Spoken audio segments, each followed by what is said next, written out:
दोस्तों, हम लोगों को हमेशा लगता है कि पुण्य कर्म करने वालों को स्वर्ग की प्राप्ति होती है तथा पापी नीच क्रूर लोगों को नरक में जाना पड़ता है। लेकिन आप गलत हैं। इस कथा के माध्यम से हम आपको बताएंगे कि स्वर्ग में जाने का असली हकदार कौन है और वह कौन से कर्म हैं जिससे आपके सारे कष्ट और पाप समाप्त हो जाते हैं। तो आइए दोस्तों, जानते हैं इस पवित्र कथा के माध्यम से। दोस्तों, एक बार धरती लोक पर 4 व्यक्तियों की मृत्यु एक ही साथ हुई थी। वे सभी लोग विचारों में अलग अलग और अलग अलग प्रदेश के रहने वाले थे। केवल संयोग से ही उन चारों का अंत एक ही समय पर हो गया था। एक ही समय पर यम के दूत उन चारों को लेने के लिए आए थे। मरने वालों में एक तो किसी प्रदेश का राजा था, दूसरा बड़ा धनी व्यापारी था, तीसरा एक पूजा पाठ करने वाला पंडित था और चौथा गरीब मजदूर था जो दिन भर मेहनत करके अपने परिवार का पालन पोषण करता था। चारों की आत्माओं को लेकर यमदूत मृत्यु के देवता धर्मराज की सभा में आकाश मार्ग से लेकर चारों आत्माओं को जा रहे थे। जब यमराज दूत उन चारों आत्माओं को लेकर यमराज की सभा में पहुंचे तो उनके सम्मुख जाकर खड़े हो गए। वे चारों सोच रहे थे कि कौन स्वर्ग में जाएगा और कौन नरक में जाएगा।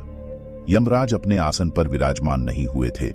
उससे पहले ही चारों आपस में बातचीत करते हुए स्वयं को ही स्वर्ग का मिलना चाहिए। यह कहने लगे। सबसे पहले राजा कहने लगा, देखो, मुझे तो धर्मराज पक्का स्वर्ग में ही भेज देंगे, क्योंकि मैं एक विश्वविख्यात राजा हूँ। मैंने अपने अनेक सदकर्मों से धरती लोक पर अपना खूब नाम कमाया है।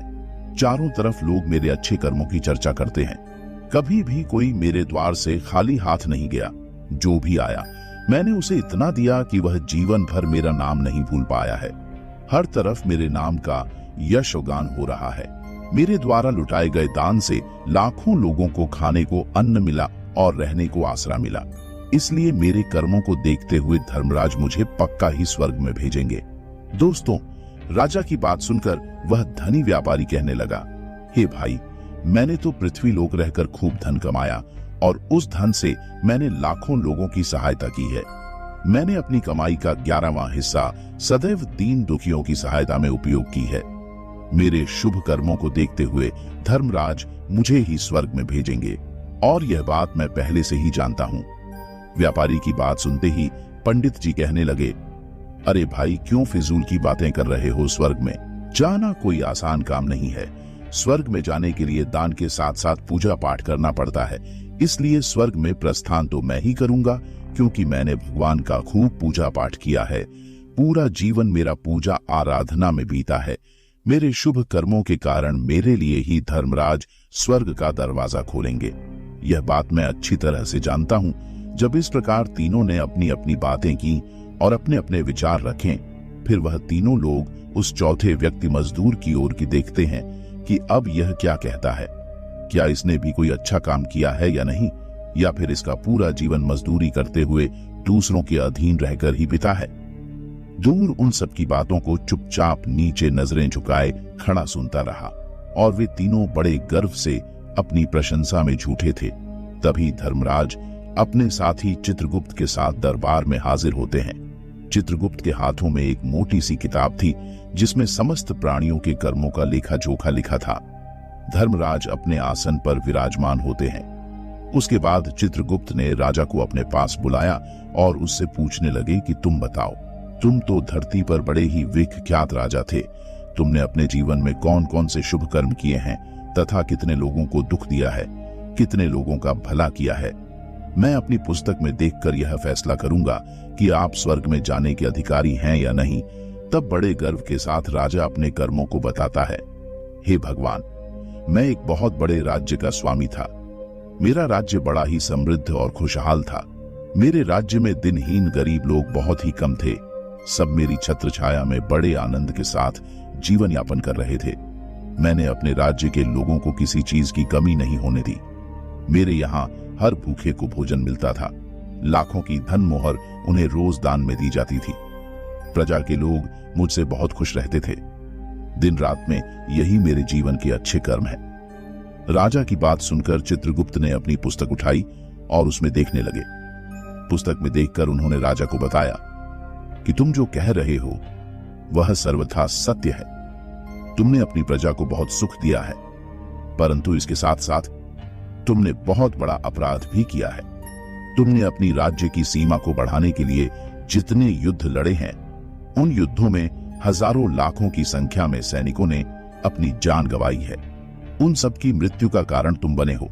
उनके परिवारों को, उनके बच्चों को अनाथ करने वाले तुम हो। उनके स्त्रियों को विधवा बनाने वाले भी तुम हो। उनकी मां की गोद भी करने वाले तुम हो। तुमने अपने ही सैनिकों के हजारों परिवारों को हमेशा दुख दिया है।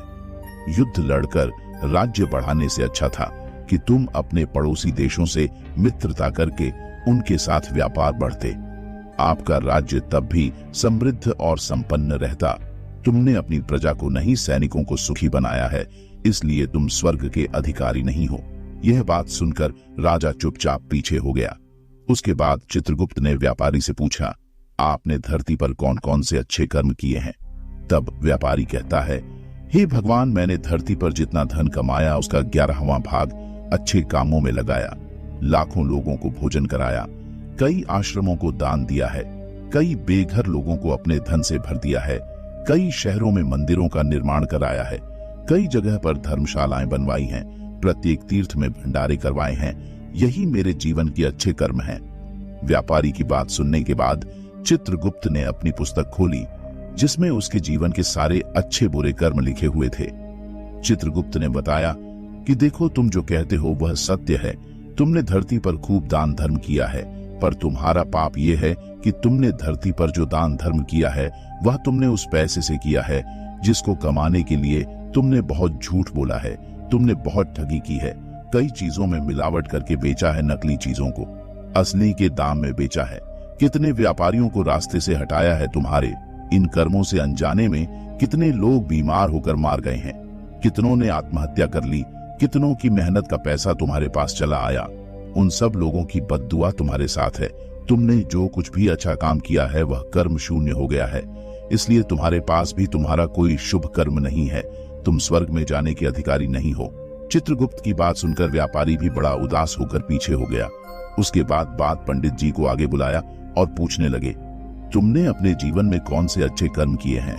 तब पंडित जी कहते हैं, हे भगवान, मेरा पुण्य यह है कि मैंने हजारों लोगों को ज्ञान दिया है, हजारों यज्ञों के अनुष्ठान को संपन्न कराया है, हजारों के घरों में पूजा पाठ कराया है, दिन रात मैंने ईश्वर का जप तप किया है, हजारों कन्याओं का विवाह कराया है, लाखों पिंडदान श्राद्ध कराए हैं, अनगिनत लोगों को मार्गदर्शन किया है। इससे ज्यादा शुभ कर्म और क्या हो सकता है? तब चित्रगुप्त अपनी पुस्तक में देखकर बताते हैं, हे पंडित महाराज, आपका कहना सत्य है। आपने वास्तव में हजारों लोगों को ज्ञान दिया है, लेकिन उस ज्ञान पर स्वयं कभी अमल नहीं किया। आपने सैकड़ों यज्ञ पूजा अनुष्ठान कराए, पर उसको निस्वार्थ भाव से किया गया, कोई कर्म नहीं था। तुम हमेशा से धन के लालची रहे हो, इसलिए तुम स्वर्ग में जाने के अधिकारी नहीं हो। अब तो उदास होते हुए पंडित जी भी पीछे हो गए। अब बचा केवल मजदूर, वह मजदूर। यह सब देखकर बड़ा हैरान था कि अब तक वह जिनको इतना महान समझ रहा था, उनमें से कोई भी स्वर्ग का अधिकारी नहीं रहा। तो मैं कैसे स्वर्ग में जा सकता हूँ?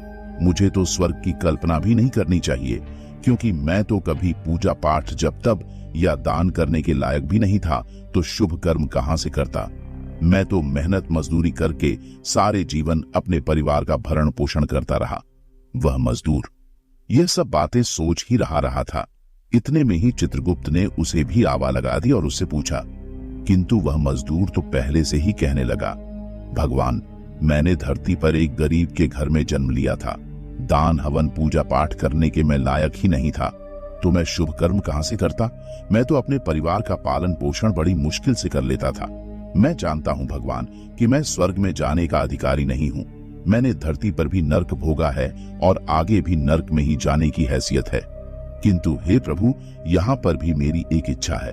मैं स्वर्ग में तो नहीं जा पाऊंगा, लेकिन मैं एक बार स्वर्ग को अपनी आंखों को झपका कर देखना चाहता हूँ। इससे अधिक मेरी कोई इच्छा नहीं है, क्योंकि मैंने ऐसा कोई कर्म नहीं किया है जो कुछ देर के लिए ही मुझे स्वर्ग में पहुंचा दे। मजदूरी के बाद लोगों की सेवा के लिए मेरे पास समय नहीं बच पाता था। बचा हुआ समय मैं अपने बूढ़े माँ बाप की सेवा में लगा देता था। उनके लिए उन्हें खिलाता पिलाता, उनके वस्त्र बदलता, यही मेरी दिनचर्या थी। मुझे तो मंदिर में जाने का भी अवसर नहीं मिलता था। मजदूर की बात सुनकर चित्रगुप्त ने अपनी पुस्तक में देखकर पूछा, हे मानव, तुम ध्यान से सोचकर बताओ कि तुमने कभी तो कोई शुभ कर्म किया होगा। तब मजदूर अपने पूरे जीवन के घटनाक्रम को याद करता है। तब उसे याद आता है कि एक बार उसे बहुत तेज भूख लगी थी। वह रोटी खाने के लिए बैठा ही था, कितने में वहां एक बहुत ही कमजोर बीमार कुत्ता टहल हुआ आ गया, जो ठीक से चल भी नहीं पाता था। वह आकर मेरे सामने बैठ गया और मेरी रोटी की ओर गौर से देखने लगा। मैं समझ गया कि वह कुत्ता बहुत भूखा है। मेरे अंदर से आवाज आई कि बेजुबान जानवर को छोड़कर तू अकेला कैसे खा सकता है। मैंने वह रोटी स्वयं ना खाकर उस कुत्ते को खिला दी। उस दिन मैंने पूरे दिन भूखे पेट रहकर ही काम किया था। मजदूर की बात सुनकर चित्रगुप्त मुस्कुराए और उसका हाथ पकड़कर बड़े सम्मान के साथ उसे स्वर्ग में लेकर गए और बोले, वास्तव में आप ही स्वर्ग में रहने के अधिकारी हो। प्राणियों पर दया दिखाना ही सबसे बड़ा शुभ कर्म है। मनुष्य जो भी कम निस्वार्थ भाव से करता है, वास्तव में उसका ही उसे सबसे बड़ा पुण्य मिलता है। निस्वार्थ भाव से किया गया जन कल्याण के लिए एक छोटे से छोटा काम भी आपके सैकड़ों पापों को नष्ट कर देता है। लोगों से लालच, मोह और स्वार्थ के वशीभूत होकर किया गया शुभ कर्म भी फलदायी नहीं होता है। इसलिए ध्यान रहे, जीवन में अच्छे कर्म अच्छी भावना के साथ करना चाहिए। ऐसा नहीं होना चाहिए कि आपने किसी से धन छीनकर या चुराकर कर्म में लगा दिया हो तो वह धन आपको कभी नर्क किया हो और बाद में उसी धन को दान पुण्य में जाने से नहीं उभर सकता। दोस्तों, स्वर्ग में वही व्यक्ति जाता है जिसने निष्काम निस्वार्थ भाव से प्राणियों की सेवा की हो। भले ही उसने जीवन में एक पैसा भी दान ना किया हो, पर वह जिस लायक था अपनी सामर्थ्य के अनुसार उसने निस्वार्थ भाव से जो भी काम है वही उसकी मुक्ति का रास्ता तय करता है। तो आशा करते हैं आपको यह कथा अवश्य ही अच्छी लगी होगी। अगर दोस्तों कथा आप लोग को अच्छी लगी हो तो वीडियो के कमेंट बॉक्स में जय श्री हरि विष्णु लिखकर वीडियो को लाइक करके मिस्टिक इंस्पायर्ड चैनल को सब्सक्राइब कर लीजिए। इससे हमारा वीडियो आप लोगों को सबसे पहले मिले। दोस्तों, वीडियो हमारा पूरा देखने के लिए आप लोग का धन्यवाद।